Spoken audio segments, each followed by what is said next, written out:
अस्सलामु अलैकुम वरहमतुल्लाहि वबरकातुहू। लोकसभा इंतखाबात 2019 के तीसरे मरहले के इंतखाबात पर फ़िक्र ख़बर की खुसूसी रिपोर्ट।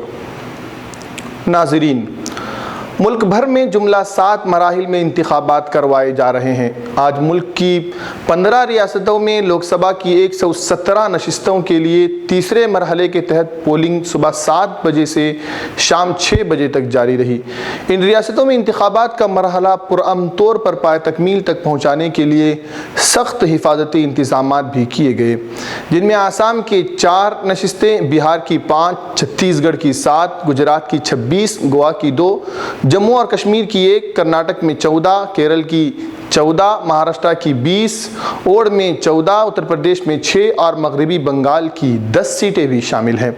तीसरे मरहले में जुमला 18 करोड़ 56 लाख वोटर्स अपने हक़ रायदही का उन्होंने इस्तेमाल किया। इलेक्शन कमीशन की जानिब से जुमला 2.10 लाख पोलिंग स्टेशन इसके लिए कायम किए गए। पहले 2 मराहिल में लोकसभा की 91 और 96 नशिस्तों के लिए वोट डाले जा चुके हैं और ये मराहिल 11 और 18 अप्रैल को मुनक्किद हुए थे। बीजेपी के सदर अमित शाह गांधीनगर से मुकाबला कर रहे हैं। इस बार यहां से बीजेपी ने एल.के. अडवाणी के बजाय अमित शाह को उम्मीदवार बनाया है। गुजरात से बीजेपी ने गुज़िश्ता इंतखाबात में तमाम 26 नशिस्तों पर कामयाबी हासिल कर ली थी। मरकजी वजीर बराए कबाइली उमूर जसवंत सिंध भी बीजेपी उम्मीदवारों में शामिल है।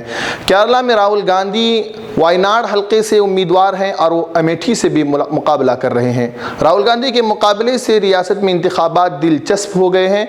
यहाँ एलडीएफ और यूडीएफ के माबैन मुकाबला है और बीजेपी भी अपना वजूद मनवाने की कोशिश कर रही है। कांग्रेस के मौजूदा रुकने पार्लियामेंट शशि थरूर को तिरुवनंतपुरम से वो इंतखाबात लड़ रहे हैं और यहाँ उन्हें सीपीआई के सीवी देवाकरण और बीजेपी के राजा शेखरन से मुकाबला दरपेश है। मुझे विश्वास है कि वोटर आईडी की ताकत आईईडी से भी अनेक गुना ज्यादा है। आपका एक मत देश को सुरक्षित कर सकता है। डीजे की वजह से तो यहाँ चुनाव लड़ना पड़ा। 5 साल यहाँ मुड़ के नहीं देखा है। हाँ। कोई विकास का काम नहीं किया। हाँ। नौजवानों का बेकारी है, महंगाई है, किसानों की आत्महत्या का सिलसिला जारी है, गरीबी का बुरा हाल है, फिर दिन भर हिंदू मुसलमान। There is no doubt that they have not stood by the voters of Thiruvananthapuram. यानी इनका इकोनॉमिक माइंड ही नहीं है, ये सिर्फ कम्युनल माइंड है। आपका एक मत देश को समर्थ बना सकता है। Everything that could have been done to ease the pain and distress of the believers has not been done by the BJP, and therefore to ask for votes to do things next time that they didn't do when they were in power last time seems absurdly hypocritical. 300 के पार सीटें जीतेंगे और 2/3 बहुमत से NDA आएगी।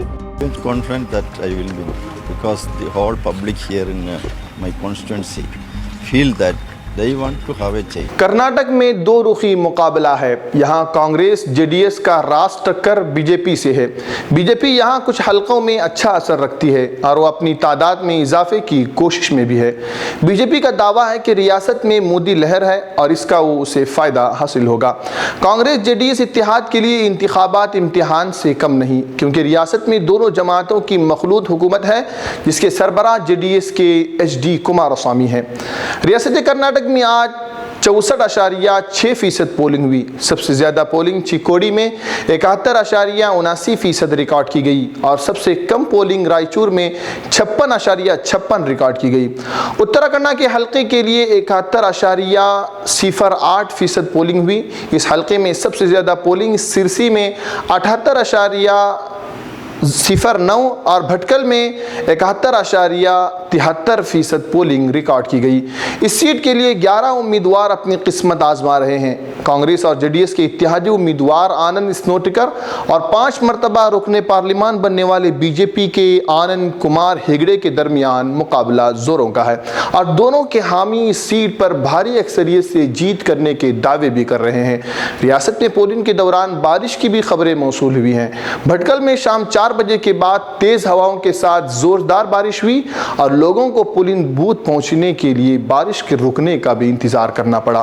तीसरे मरहले के इंतखाबात के उम्मीदवारों की किस्मत अब ईवीएम मशीन में बंद हो गई है, जिसका फैसला 23 मई को होने वाला है। ಚೆನ್ನಾಗಿ ಆಗ್ತಾ ಇದೆ. ಬಹುಶಃ ನಮ್ಮ ಜಿಲ್ಲೆ ಪರ್ಸೆಂಟೇಜ್ ಸ್ವಲ್ಪ ಜಾಸ್ತಿ ಆಗ್ಬೋದು ಅಂತ ಅನಿಸ್ತಾ ಇದೆ. ಎಲ್ಲ ಕಡೆ ನಾನು ಏನು ನೋಡಿದ್ದೀನಿ ಇವತ್ತು ಒಳ್ಳೆಯ ಮತದಾನ ಇವತ್ತು ತೀರ್ಮಾನ ಆಗ್ತಾ ಇದೆ. ನನ್ನ ಮತದಾನ ಇವತ್ತಾಯಿತು. ಬದಲಾವಣೆಗಾಗಿ, ಜಿಲ್ಲೆಯ ಯುವಕರಿಗಾಗಿ, ಜಿಲ್ಲೆಯ ಭವಿಷ್ಯಕ್ಕಾಗಿ ಈ ಸಲ ಆನಂದ ಸ್ಪಂದಕರಿಗೆ JDSಗೆ ಜನ ಎಲ್ಲ ಆಶೀರ್ವಾದ ಮಾಡ್ತಾರೆ. ಲೀಡ್ ಕನಿಷ್ಠ ಎಲ್ಲ ವಿಚಾರ ಮಾಡಿದರೆ ಇವತ್ತಿನ ಎಲ್ಲ ಒಂದು ಸಮೀಕ್ಷೆ ಕಿತ್ತೂರು, ಖಾನಾಪುರದಿಂದ ಹಿಡಿದು ಭಟ್ಕಳವರೆಗೆ ನಾನೇನು ವಿಚಾರ ಮಾಡಿದರೆ ಜನರು ಒಂದು ತೀರ್ಮಾನ, ಬದಲಾವಣೆ ತೀರ್ಮಾನ ಇದೆ. ಬಹುಶಃ ಒಂದು 4 ಲಕ್ಷ ಅದನ್ನು ಲೀಡ್ ಬರ್ಬೋದು ಅಂತ ನನಗೆ ಅನಿಸ್ತಾ ಇದೆ.